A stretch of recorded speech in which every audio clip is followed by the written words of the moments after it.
Make sure to stay tuned in. We'll explain how you can easily make your AC ice cold again.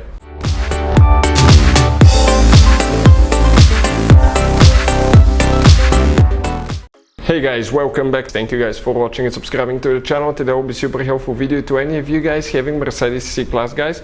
I'm talking generation W204 from year 2007 to year 2015. If you have one of those, you need to see where your AC compressor is located, what it looks like in case you need to replace it, get to it.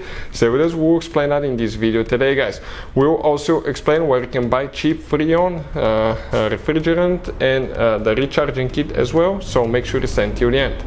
Before we start, let me just tell you a little bit about us guys. Every single car we get here at the garage, we try to make at least 200 to 300 free repair videos. We constantly guys get new cars, we take them apart, engines, transmission, bodywork. Why we do all that? Because our mission in the shop is to save you guys as much money as we can.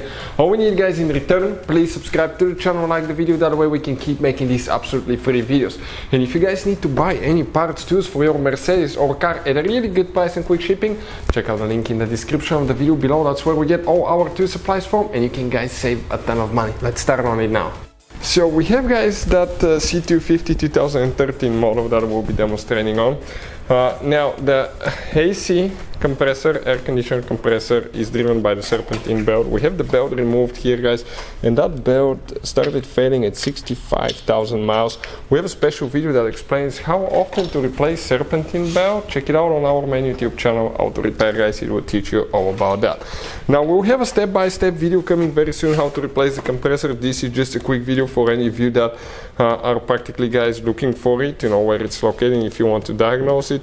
It's driven by the belt, and if you look right here on the bottom, that thing there is your compressor. Before we explain more about it, it's super close to the radiator fan. That fan can turn on and cut your hands off, so we recommend to always disconnect the car battery when working on the car guys, because your hands will be here. And on these new cars that have multiple computers, up to 40-50 computers guys and modules, it's recommended to disconnect the car battery in a certain way. You need to disconnect, okay, you need to know which battery terminal to disconnect first and which battery terminal to reconnect first. If you do it the wrong way, you can burn modules, computers, and that can cost you guys thousands of dollars in repairs. How we know about that? Let me tell you, we burned the airbag module on an old Mercedes back in the day. That cost us $2,000, just that way. So with that being said, this is the compressor right there. You can clearly see it guys. This thing on the front is the pulley, and that's where the AC clutch is located. Now the compressor has a special solenoid that activates the compressor as well, pressure solenoid, and we have a video that explains how to test compressor solenoid. That solenoid is guys hidden. It's actually on the back side of the compressor, but you have the clutch and the solenoid. The solenoid makes practically variable pressure in the compressor, so it doesn't need to run on 100% all the time. This is for fuel economy, okay, and not to wear out the compressor as well. It looks like this one. We have a special video that explains how to test AC pressure solenoid. Check it out, it's on our channels guys. It will teach you how to find out, but 9 out of 10 times you have a bad AC pressure solenoid, or at least that's what we notice here at the shop when we work on them.